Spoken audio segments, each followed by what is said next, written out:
Yep. Hey y'all, we're back at Ask a Realtor. We had 2 weeks off, and this week's a little bit different. Lee had a closing and could not be here, and Courtney is showing a property. Spring buying season, that's the way it goes. But we are glad to welcome Connie Christman, the owner of Carbon Search and Settlement, one of only two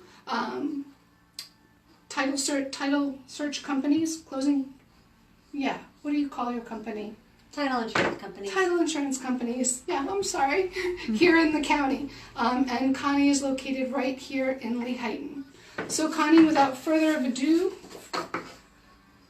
you ready for some questions? Absolutely. All right, first one, what is title insurance?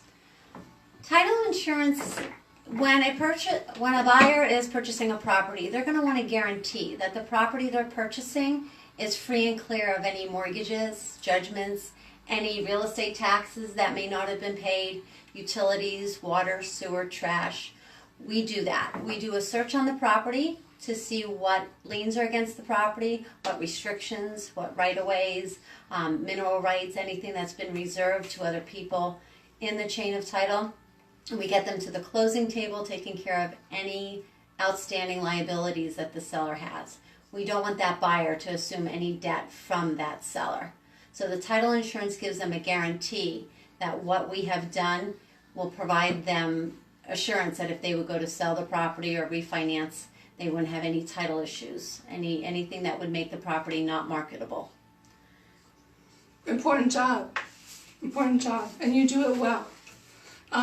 So what sorts of things do you find when you do a title search?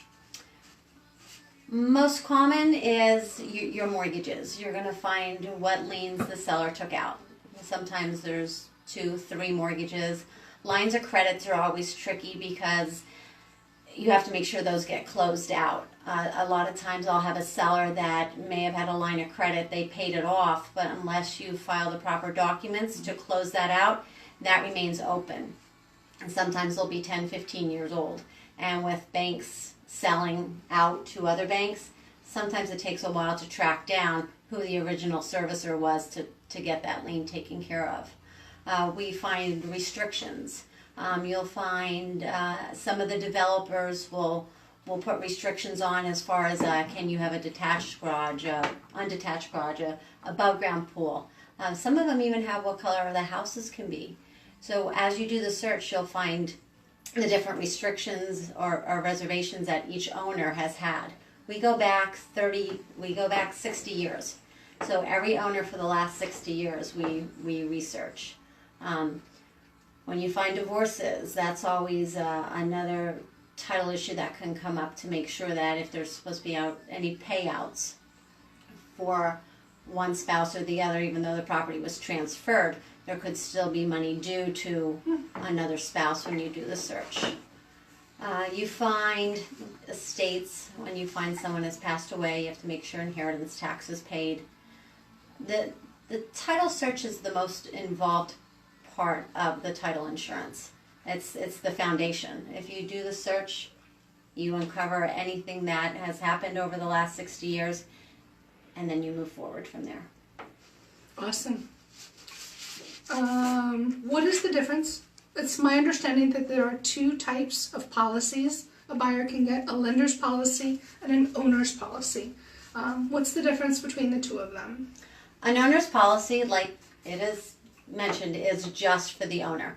If you purchase an owner, well, you have to purchase an owner's policy equivalent to what the purchase price is or the appraised value. You can't buy a house for $20,000 and say, I want to get title insurance for $50,000. We can only issue title insurance for the value of the property. Lender's title insurance, we can give the lender a policy for the amount that they're lending on the property. So if you purchase a house for $100,000, I would give you an owner's policy for $100,000. The lender's giving you $80,000. The lender would then get a policy, lender's policy for the $80,000. It has to match the amount of liability that you have in the property. So basically the 2 kinds of policies are to cover 2 different entities. Correct. If a lender's policy is only on, you have no coverage, it's just the lender. A lender will not give money to any buyer unless they get a lender's policy. How much does title insurance cost? The state sets our title insurance rates. We get raises. This last rate chart was May of 2016. So it's been 2 years since they've changed any of the premiums. The state determines per thousand what the title insurance is. 30,000 and less is a flat rate of $569, and then it goes up in increments per thousand. And I looked up a little earlier, I cheated. An average house in Carbon County might be selling for $150,000. If you're buying a house for $150,000, you're going to be paying about $1,300 in title insurance. All right, we're doing good. Hello to our viewers, all 2 of you. Remember, if you have any questions, you can win a gas card. Okay, do buyers have to pay title insurance up front? You're doing really good, by the way, Connie. Thank you. Yes, very professional. Yes, we're glad we asked you to come on. Thank you. Do they have to pay for title insurance up front? No. We do the work and then you get billed after. You don't pay until we get you to closing. So at the closing table, when the buyer and the seller show up, we pay off anything that's due on the settlement sheet. On that settlement sheet or that closing disclosure are the costs for the recording, transfer tax, title insurance, tax prorations. Everything is collected at one time, and you just bring one check to closing, and it takes care of everything. We disperse all the funds. So as a buyer purchases title insurance and they come to the closing table, they don't have to bring their checkbook and write checks out for everything. They just write one check, certified check, to us, and then we disperse everything. We pay the seller after all the items, utilities, mortgages, judgments, after everything is paid, then the seller walks out with a check. And the buyer gets to choose the title company. So that's a good point to know. How long does title insurance last? If you have an owner's policy and I'm insuring you as the owner, as long as you are the owner, your title insurance is in effect. If you sell the property, the new owner would have to obtain their own policy. You can't assign it or assume it.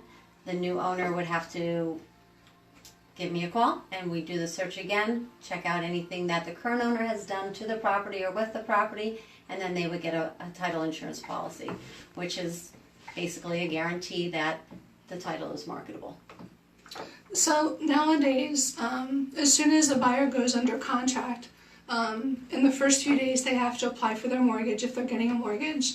And lately, the sooner title insurance is ordered, the better, because sometimes unexpected things show up.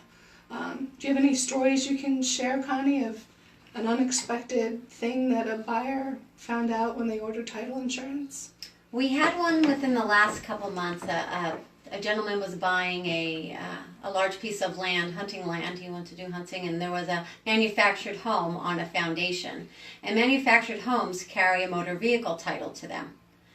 The motor vehicle title to the modular home was never transferred to the seller.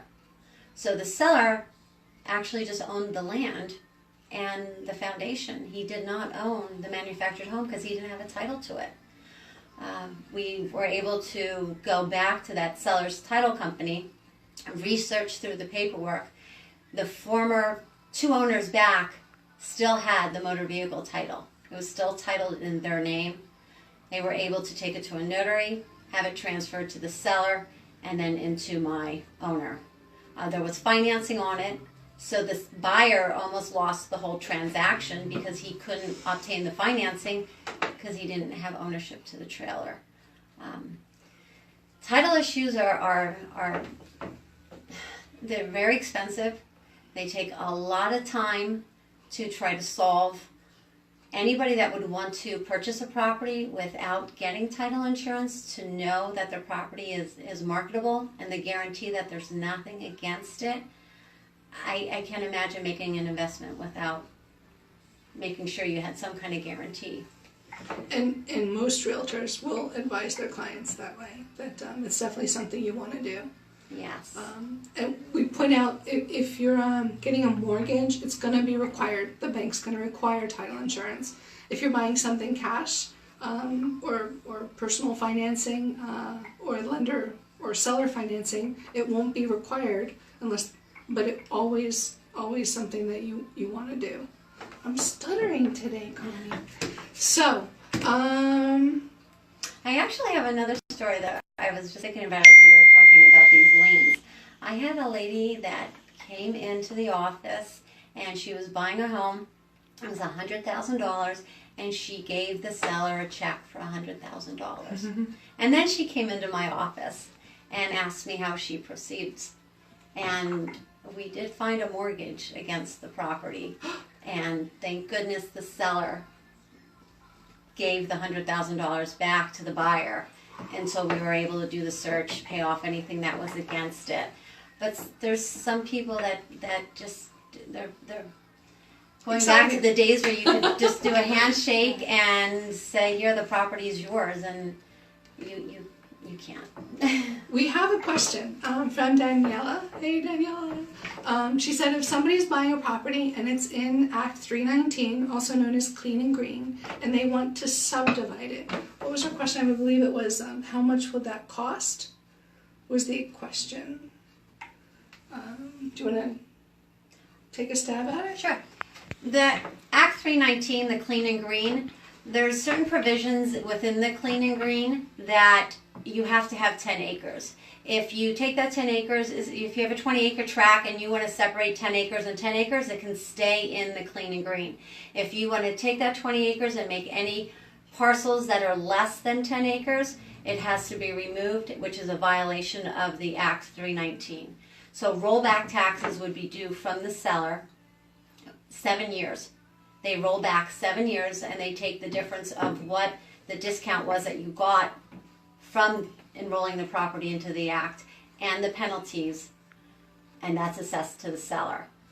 Once the property, the deed gets recorded, the assessment office will start calculating what the rollback taxes are. I, as a title company, would of course hold money from the seller. I would not release the full proceeds to the seller without holding back an allocated amount to take care of whatever those back taxes would be. Any, of course, taxes that don't get paid at closing would revert to my buyer, and we don't ever want my buyer to have any back taxes against them. So rollback taxes would be escrowed at closing from the seller's money to take care of that. Connie, you seem really knowledgeable. How long have you been doing this? I've been doing this 30 years. I've had my own business for 18 years. She doesn't look old enough to be doing this for 30 years. Thank you, Aggie. I gotta tell you, she's awesome. For any of you who haven't closed on a house yet, when you go to closing, the title agent has a stack of papers about this big.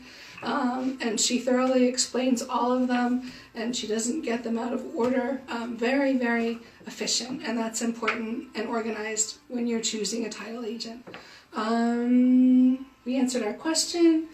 5:14, we have a minute for commercials. So we did the commercial for Carbon Search and Settlement, one of 2 agencies in Carbon County. She does a great job, located in a beautiful Victorian house. The office is beautiful. If you want a pretty office for closing, choose Connie. And then we also want to talk to all you sellers. We're looking for listings because our listings are selling a little too fast and we're running out of them. I guess that's not a bad problem to have.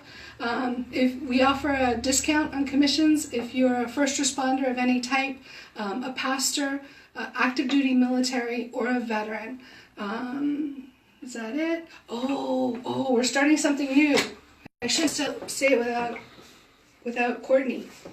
Okay, anyway, we're going to be doing something called Conquer Carbon, and we're going to visit places, things to do, businesses. We're just going to plant a flag and visit these places and do a quick video so that anyone looking to get to know Carbon County or things to do here will have a place to see it. Thanks all for tuning in. Have a good day and happy spring.